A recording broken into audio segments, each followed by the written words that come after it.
Moi, j'écoute Étienne Chouard avec beaucoup d'amusement, quand il discute avec Nathalie Polony. Alors, il nous explique qu'effectivement, la vraie démocratie, c'est pas forcément l'élection. Mais c'est ce que je pense, effectivement. La démocratie, c'est la prise de pouvoir du peuple d'en bas sur les élites. Et il n'y a peut-être pas que la question du vote, mais aussi, ce qu'il propose, c'est le tirage au sort, qui est peut-être l'expression la plus manifeste de l'idée sur laquelle, au fond, tout le monde se vaut. Une idée communiste, quelque part. Communiste, ça veut dire. Communiste, c'est un synonyme d'égalitarisme.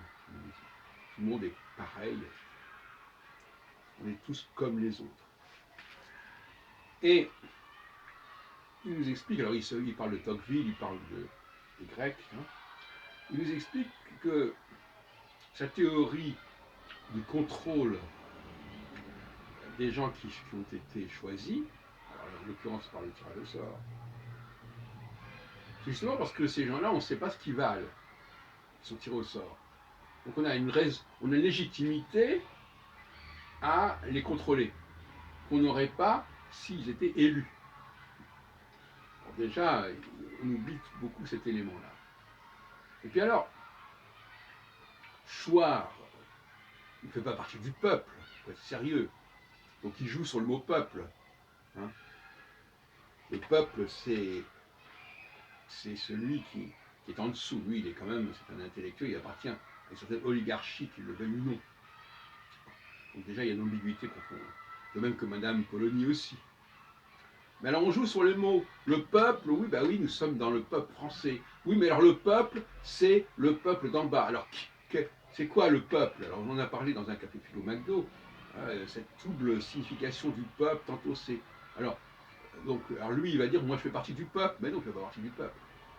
Il fait partie du peuple au sens de la population française, oui, bien sûr, il fait partie du peuple. Il fait partie du peuple dans le sens de la démocratie, qui est la volonté des gens d'en bas de dominer les gens d'en haut. Et lui, il fait partie des gens d'en haut.